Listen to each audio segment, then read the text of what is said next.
Bismillahirrahmanirrahim.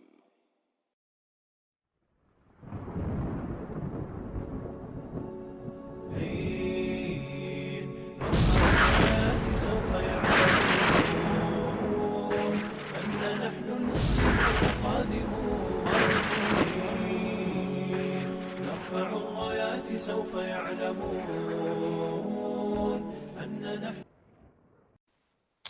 Baik, nah jadi saudaraku rahimakumullah, kita lanjutkan. Al-wala wal bara kita tegakkan dan kita ajarkan kepada orang lain, terutama anggota keluarga kita yang wajib kita pelihara mereka kebenaran tauhid dan imannya. Nah, makna al-wala itu apa? Al-wala menurut bahasa Arab adalah mencintai, menolong, mengikuti atau mendekatkan. Sedangkan menurut istilah al-wala'u huwa hubbullahi wa rasulihi was sahabati wal mu'minina al-muwahhidina wa nusrihim. Al-wala ialah sikap mencintai Allah, Rasulnya, para sahabat dan orang-orang mukminin yang bertauhid la ilaha illallah dan siap membela mereka. Sedangkan bara itu artinya apa? Menjauhi, membersihkan diri, melepaskan diri atau memusuhi. Sedangkan menurut istilahnya artinya adalah membenci orang yang menentang Allah dan Rasulnya, menentang para sahabat dan orang-orang mukminin yang bertauhid, yaitu membenci mereka yang kafir, musyrik dan ahli bid'ah yang suka meminta kesembuhan, rizki dan petunjuk kepada selain Allah Subhanahu wa taala. Ya. Kalau dalam bahasa Inggrisnya al-wala itu artinya allegiance. Allegiance itu ya tadi keberpihakan, ya. Allegiance, to recognize who your friends are, to love them, appreciate them, support them in their endeavor to establish the deen. Ya, mengenali siapa kawanmu, mencintai mereka, menghormati mereka, mendukung mereka dalam upaya mereka, perjuangan mereka menegakkan din ini. Sedangkan al-bara adalah disavowal. Disavowal itu mengenali siapa musuh-musuhmu, membenci mereka, ya, berjuang melawan mereka dalam upaya mereka menyingkirkan tegaknya agama Allah Ta'ala. Baik, kemudian yang berikutnya, yang keempat, kokohkan interaksi kita dengan kitabullah, ya. Al-Quranul Karim ini kitab Allah, dia bukan sembarang kitab, dia adalah kitab Allah, ya. Dan hubungan kita dengan Al-Quran ada 5, Pak. Kewajiban muslim terhadap Al-Quran ada 5. Tilawah, membacanya, tadabbur, memperhatikan isinya, mengkaji maknanya, kemudian tatbiq, mengamalkannya, ya. Kemudian tahfiz, menghafalkannya, kemudian dakwah, ya, mendakwahkannya, memperjuangkan mendakwahkannya. Nah, dari 5 poin ini, Pak, 5 kewajiban ini, ada satu kewajiban yang secara langsung Allah kasih peringatannya kalau kita nggak mengerjakannya, yaitu kewajiban tadabbur. Di dalam surat Muhammad ayat 24 Allah langsung mengeluarkan ultimatum, ancaman, peringatan keras. Afala yatadabbaruna al-Qur'ana am ala qulubin aqfaluha. Apakah mereka tidak tadabbur, memperhatikan isi Al-Qur'an, ataukah hati mereka terkunci, ya. Jadi jangan mengutamakan anak kita serta-merta bisa baca, bisa tilah, bisa hafalan ini, hafalan itu, tapi nggak tadabbur. Kita harus arahkan anak kita dan diri kita terlebih dahulu untuk bisa tadabbur Al-Quran. Bagaimana cara tadabbur Al-Quran? Yang paling pertama, yang langkah paling awal, bacalah Al-Quran dengan bahasa yang kita mengerti. Kalau kita nggak ngerti bahasa Arab terus kita berharap bisa tadabbur Al-Quran, ya nggak mungkin. Loh, kita nggak ngerti, berarti baca terjemahannya. Coba bikin program di rumah-rumah kita, pastikan semua anggota keluarga di rumah kita pernah setidak-tidaknya sekali khatam baca terjemahan Al-Quran. Jangan biarkan anak kita yang remaja selesai baca buku Harry Potter setebal ini, tapi baca Quran yang cuman segini, terjemahannya nggak pernah dilakukan. Sebab itu jendela awal untuk bisa memahami isi Al-Quran, ya. Jangan biarkan anekdot, cerita yang beredar di musim haji itu terus berlangsung, ya. Saya sering menyampaikan cerita ini. Jadi kalau di musim haji, Pak, orang Indonesia itu terkenal suka nunggu waktu-waktu sholat dengan mencari tempat strategis di mana sholat, ya kan? Karena di Masjidil Haram, Masjid Nabawi itu kan rame, Pak. Kalau sudah menjelang waktu qomat, ya, itu rame. Nah, dia cari tempat yang strategis. Dan umat Islam Indonesia itu kalau sambil nunggu ngapain? Tilawah. Dan terkenal Pak, orang Indonesia itu tilawahnya bagus-bagus. Sehingga seringkali orang Indonesia yang sedang tilawah menunggu waktu masuk ya, itu tanpa sadar ada orang Arab langsung duduk di samping dia menikmati tilawah itu. Dan dia kagum Pak. Lalu dia ngeliat ini orang kayak Cina-Cina gini kok bagus ya tilawahnya gitu. Nah, selesai tilawah, dia ngajak ngomong kita. Kita lihat si Arab ini ternyata dari matanya kelihatan air mata menetes gitu. Rupanya dia terharu ngelihat kita tilawahnya bagus. Terus dia nanya, kamu ngerti tadi yang kamu baca? Kita jawab, nggak ngerti gitu. Nangis lagi dia. Ya. Tapi nangis dia yang kedua beda dengan nangis dia yang pertama. Ya. Nah, ini harus kita akhiri Pak, anekdot ini. Ya. Dengan cara kita harus menjadi umat yang gemar interaksi dengan kitabullah, dan interaksi yang terbaik adalah tadabbur ya. Fahami maknanya Pak. Dengan kita memahami maknanya, lebih cepat kita mengalami proses berinteraksi dengan Al-Qur'an ya. Kemudian yang berikutnya, jadikan Allah sebagai pengikat ukhuwah dan mahabbah di antara sesama muslim. Jangan jadikan sebab lain sebagai pengikat di antara kita dengan sesama muslim lainnya. Jangan jadikan ormas sebagai sebab kita mengikat diri sama saudara kita. Jangan jadikan sekedar karena tetangga kita mengikatkan diri. Jangan kita jadikan karena sekedar kita teman kantor kita mengikatkan diri dengan dia. Tidak. Tapi jadikan Allah sebagai pengikat kita dalam hubungan dengan sesama muslim. Kalau Allah yang kita jadikan pengikat ukhuwah dan mahabbah di antara sesama muslim, maka hubungan kita dengan saudara muslim kita itu sampai ke hari berbangkit nanti. Tapi kalau sekedar teman kantor, ya nanti pisah kantor sudah nggak ada hubungan lagi. Kalau cuman karena tetangga, nanti begitu pindah rumah sudah nggak ada hubungan lagi. Ya. Kita harus benar-benar membangun hubungan ikatan yang benar-benar berlandaskan al-ukhuwatu wal mahabbatu fillah. Ya, persaudaraan dan cinta kasih karena Allah. Banyak sahabat-sahabat Nabi yang punya perbedaan pendapat tapi tidak sampai memecah barisan. Penting bagi muslim bersikap toleran dalam perbedaan pendapat yang masih syar'i. Ya. Dan itu berarti apa? Kita harus menjauhi ta'assub, fanatisme kelompok. Jangan memandang kelompok kita sebagai sempurna, bersih dari kesalahan dan di atas semua kelompok lainnya. Ya. Karena sekarang ini salah satu penyakit kronis umat Islam adalah ketika dia sudah berkelompok Pak, dia dengan kelompok lain itu sulit untuk bisa berinteraksi. Jangankan lagi bisa bekerja sama, interaksi saja tidak. Ya. Ada orang ngaji Pak, dia kalau ketemu sama teman muslimnya yang bukan sepengajian sama dia nggak ngucapkan salam Pak. Dia cuma ngucapkan salam kalau sama yang teman sepengajiannya. Nauzubillah min dzalik ya. Ya memang kita sudah mendekati kiamat sih. Karena kata Nabi di antara ciri khas kalau sudah dekat kiamat adalah assalamu lil ma'rifah. Ucapan salam cuma disampaikan kepada orang yang dia kenal saja. Yang dia nggak kenal tuh dia pelit bagi-bagi ucapan assalamualaikum ya. Baik, kita lanjutkan. Yang keenam, tumbuhkan izzatul iman, perasaan kemuliaan iman, dan jauhi inhizamun dakhili. Inhizamun dakhili itu artinya mental inferior ya.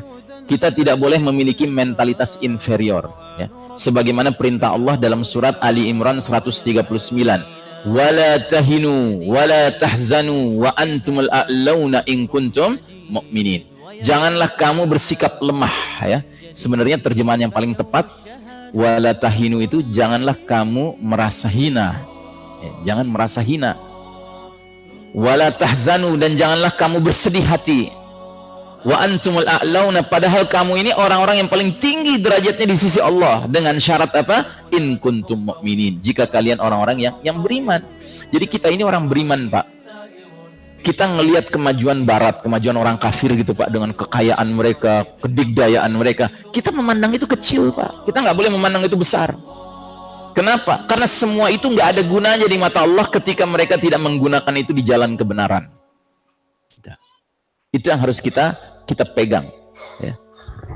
Jadi kita jangan menghormati orang lain berdasarkan hal-hal yang sifatnya duniawi, tapi kita hormati orang lain berdasarkan apa yang Allah hormati. Kata Allah, inna akramakum indallahi atqakum. Sesungguhnya orang yang paling mulia di antara kalian di sisi Allah adalah orang yang paling apa? Paling Indonesia. Paling kaya, paling bertakwa ya. Jadi hari ini Pak, faham materialisme ini sangat dominan menguasai dunia, karena dunianya dipimpin oleh orang-orang materialis Pak. Al-Yahud wan Nasara kan materialis. Mereka itu hubbud dunia, luar biasa mereka hubbud dunianya, Pak.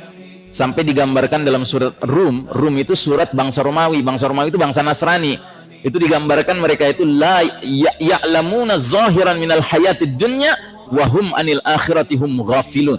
Surat Ar-Rum ayat ke-7. Artinya apa? Mereka orang-orang Rum itu, orang-orang Eropa itu, orang-orang Nasrani itu, mereka cuma ngerti perkara yang zahir, yang material dari kehidupan dunia ini. Sedangkan terhadap akhirat mereka lalai. Nah, kita semua sekarang ini diajak oleh sistem Dajjal hari ini untuk menggunakan tolok ukur materi sebagai tolok ukur kehormatan. Mulia hinanya seseorang, bahkan mulia hinanya sebuah bangsa. Dan kita mulai keseret-seret, Pak, mulai ikut-ikut nih umat Islam. Sehingga menilai keberhasilan sebuah bangsa atau pemimpin itu berdasarkan itu juga. Gitu. Ya maaf ya, saya kasih contoh yang konkret saja. Erdogan. Itu selalu kalau disebut, kenapa dimuliakan? Kenapa dia dihormati? Karena apa? Dia berhasil mengangkat ekonomi Turki. Loh, kenapa harus ekonomi yang jadi tolok ukur? Buat kita ekonomi bukan tolok ukur pertama, Pak. Tolok ukur pertama adalah ketaatan kepada Allah Ta'ala. Seberapa jauh hukum-hukum Allah ditegakkan. Itu yang kita jadikan sebagai tolok ukur pertama sebelum yang lainnya, Pak. Kenapa? Karena ekonomi itu bukan tolok ukur utama.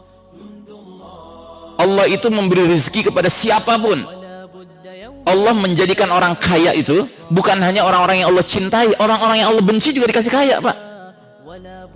Jadi kaya miskin itu bukan urusan mulia hina, Pak. Tidak ada urusan itu. Ya. Seperti dalam surat Al-Fajr, Allah menurunkan 2 ayat. Fa'ammal insanu idza mabtalahu wa na'amahu fa'ammal insanu idza mabtalahu fa'akramahu wa na'amahu fayaqulu rabbi akraman. Ada orang yang kalau Allah sudah mengangkat derajat dia di hadapan manusia ya, bukan di hadapan Allah, terus dikasih nikmat yang banyak, dikasih rezeki yang banyak, dia bilang apa? Wah, Allah Tuhanku memuliakan aku. Wa amma idza mabtalahu faqadara alaihi rizqahu fayaqulu rabbi ahanan. Sedangkan kalau dia dibatasi rezekinya, dibikin miskin, dia langsung suuzon sama Allah. Dia bilang, wah, Allah Rabbku menghinaku. Gitu. Berarti apa? Tolok ukur dia menilai dirinya dimuliakan atau dihina Allah adalah rezeki, harta. Gitu. Kita nggak boleh begitu, Pak. Kita umat Islam ini harus menjadi umat yang bisa melihat hakikat, Pak, hakikat permasalahan. Gitu. Benar, kita sekarang sedang kalah secara peradaban, Pak. Tapi kita nggak boleh kalah secara akidah, secara fikrah, secara pemahaman. Nggak boleh kalah kita. Kita harus tetap menyatakan, sekalipun mereka nggak setuju dengan kita, mereka ingin memaksakan kita untuk menghormati mereka, kita tetap mengatakan raditu billahi rabbah wa bil islami dina wa bi Muhammadin sallallahu alaihi wasallam nabiyya. Kita nggak ikut-ikutan sama mereka. Mereka mau menjadikan harta, ekonomi, keberhasilan, kesejahteraan ekonomi sebagai tolok ukur kemuliaan suatu bangsa, urusan mereka. Tapi urusan kita adalah bagaimana mengajak umat ini menilai dirinya patut dihormati atau tidak berdasarkan tegak tidaknya aturan-aturan Allah. Ya. Tegak tidaknya syariat Allah Ta'ala. Ya. Baik. Nah, jadi saudaraku rahimakumullah, bahkan dalam surat An-Nisa, Allah gambarkan orang-orang yang lemah mental ini, yang inferior ini sebagai orang-orang kafir, orang-orang munafik. Ya. Kata Allah Ta'ala, surat An-Nisa 138-139, Basyiril munafiqina bi anna lahum azaban alima. Berilah kabar gembira kepada orang-orang munafik bahwa mereka akan mendapat siksaan yang pedih. Alladzina yattakhidunal kafirina awliya'a min dunil mu'minin. Yaitu orang-orang yang telah menjadikan orang-orang kafir sebagai teman-teman penolong mereka. Dan mereka meninggalkan orang-orang mukmin. Ayabtaghuna indahumul izzah fa innal izzata lillahi jami'an. Apakah orang-orang munafik itu ingin mencari kemuliaan di sisi orang kafir? Padahal sesungguhnya semua kemuliaan hanyalah milik Allah Subhanahu wa Ta'ala. Ya. Jadi kita tidak boleh memiliki perasaan perlu menghormati orang kafir, Pak, dengan segala keberhasilan duniawi mereka. Ya. Itu pemberian Allah kepada mereka, ujian buat mereka. Tapi buat kita ujiannya adalah kita nggak kemudian hati kita jadi kesana gitu, ingin deket-deket kesana. Gitu. Makanya ada apa namanya pembahasan dalam surat Saba tentang Allah mengatakan kepada Nabi Muhammad SAW, menghibur Nabi kita dengan mengatakan setiap kaum itu dikirim pemberi peringatan, dan orang-orang yang mendurhakai para pemberi peringatan ini adalah orang-orang yang tenggelam dalam kemewahan duniawi, ya. Jadi Nabi diberi hiburan, karena Nabi waktu awal-awal dakwah di Mekah, pengikutnya kebanyakan siapa? Du'afa, ya, orang-orang yang lemah, miskin, level bawah-bawah gitu. Nah, orang-orang yang mewah, pembesar-pembesar, itu mereka mencibiri Nabi Muhammad SAW. Kayak Nabi Nuh dulu. Nabi Nuh juga pengikutnya kebanyakan orang-orang yang lemah. Akibatnya para pembesar itu mengatakan apa? Ngapain ikut Nuh? Pengikutnya semuanya orang-orang hina, katanya gitu. Ya kan? Nah, jadi kita diajarkan bahwa kalau kita ngelihat orang-orang yang mewah itu, orang-orang pembesar-pembesar itu, kita nggak boleh ada hati kita ingin dekat dengan mereka, nggak boleh. Kita harus tinggalkan mereka, jauhi mereka. Karena apa? Karena pada hakikatnya memang kita dengan mereka berbeda. Kita mau mengikuti petunjuk yang disampaikan pemberi peringatan, yang disampaikan oleh Nabi. Mereka nggak mau. Makanya mereka nggak mau mendengarkan Nabi Muhammad SAW, karena mereka nggak mau nantinya duduk bersama dengan orang-orang duafa itu, Pak. Kecuali yang dirahmati Allah. Ada juga pengikut Nabi SAW, 1-2 sedikit jumlahnya, dari kalangan orang-orang yang berada. Contohnya siapa? Sahabat terdekat Nabi, Abu Bakar Siddiq, Masya Allah. Sebelum Nabi menjadi Nabi, Abu Bakar sudah sahabat karibnya Muhammad bin Abdullah. Nah, Abu Bakar ini saudagar, sukses. Dia pebisnis sukses, bangsawan, terkenal, dihormati di kalangan kaum Quraisy. Begitu dia mendengar kabar bahwa Nabi Muhammad SAW mengaku dirinya Nabi, langsung dia datangi Nabi dan dia dengar apa yang dibawa oleh Nabi. Dan hatinya langsung nyantol dengan apa yang Nabi sampaikan. Dia tidak punya rasa enggan untuk menerima itu. Sehingga dia duduk berdampingan dengan Bilal yang budak. Ya kan? Itu nggak masalah buat dia. Tapi orang-orang yang model begitu, Pak, ya kan? Itu maunya mereka dengan orang-orang yang juga semodel dengan mereka. Makanya kita nggak boleh punya perasaan begitu, Pak. Perasaan melihat orang kafir yang sukses gitu, kita pengen deket-deket sama dia. Atau jangankan orang kafir lah, orang muslim ahli maksiat, ya. Ketemu di mall gitu, ya kan? Wah, ada selebritis nih, deketin, selfie ya bareng, gitu. Nauzubillah min dzalik, ya. Hati kita nggak perlu dekat dengan hati mereka, Pak. Karena mereka pada hakikatnya juga nggak mau dekat dengan orang-orang yang beriman. Begitu juga pembesar, Pak. Buat apa? Apa perlunya kita lihat pembesar? Pak Menteri boleh ya kita foto bareng? Gitu. Nanti ditaruh di ruang tamu, gitu. Ya, apa perlunya? Gitu. Nah, jadi saudaraku rahimakumullah, orang-orang munafik mereka sangat butuh dengan orang-orang kafir. Ya. Karena mereka menganggap orang-orang kafir itu yang memberikan kemuliaan kepada mereka. Kita tidak. Kita yakin kemuliaan itu sumbernya cuma satu. Allah Ta'ala, walillahil izzatu walirasulihi walil mu'minin. Ya, kemuliaan itu hanya milik Allah, milik orang-orang yang milik Rasul, dan milik orang-orang yang beriman yang bersama Rasul itu. Yang ketujuh, dalami dan kembangkan life skills yang sesuai dengan kondisi di babak kelima perjalanan sejarah umat Islam. Nah, ini technical ya, ini agak technical. Jadi kita sudah tahu bahwa nanti di babak kelima situasi dunia berubah sama sekali dengan situasi kita sekarang. Nggak ada teknologi canggih. Maka dari sekarang kita harus sudah mulai mempelajari skill-skill tertentu yang terkait dengan keadaan tanpa teknologi canggih. Di antara contohnya, kita mungkin sudah harus belajar bagaimana mengerti navigasi tanpa menggunakan Waze, tanpa menggunakan GPS, ya, dengan cara yang tradisional. Ya, karena nanti boleh jadi kita harus menempuh perjalanan jauh, tapi kita nggak punya lagi alat-alat seperti yang sekarang kita miliki. Nah, sekarang ini waktunya untuk mempelajari itu. Atau kita bisa misalnya membuka YouTube, ya kan? Ada video judulnya How to Tell Time Without Using a Clock. Bagaimana caranya menentukan jam tanpa menggunakan jam. Nah, itu penting. Ya, karena apa? Kita akan menghadapi suatu era di mana nanti kita nggak bisa lagi dengan mudahnya menggunakan jam. Ya, karena sudah tidak ada yang berfungsi. Baik. Nah, termasuk hadis Nabi tentang berkuda, memanah dan berenang, ya. Ini hadis Nabi, segala sesuatu yang tidak termasuk kullu syai'in laisa min dzikrillahi lahwun wa la'ibun. Segala sesuatu yang tidak termasuk mengingat Allah adalah kategorinya permainan dan senda gurau, kecuali 4 hal, ya. 4 hal itu apa? Mula'abatu ar-rajul imra'atahu, bercengkeramanya seorang laki-laki dengan istrinya, ya. Jadi para bapak-bapak, jangan merasa waktu Anda terlalu mahal untuk tidak memberikan hak istri, bercengkrama dengan istri, ya. Bercengkramalah dengan istri, karena bercengkrama dengan istri itu termasuk perkara yang kategorinya bukan sia-sia. Dia kategorinya bukan, ya, cuma-cuma. Dia bukan kategorinya permainan dan senda gurau yang sia-sia, tidak.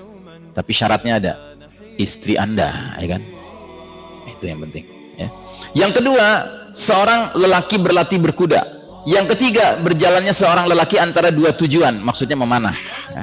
Ini istilahnya dalam hadisnya, ya, al-masyu ar-rajulu baina al-gharbain, ya, berjalannya seorang laki-laki antara 2 tujuan, ya. Jadi kalau orang memanah, setelah panah-panahnya selesai, habis, ya kan, mencapai sasarannya, dia harus ambil lagi kan panahnya. Nah, itu mengambilnya itu sendiri, ya, langkah-langkah menuju ke sana itu ada pahalanya, ada nilainya, ya.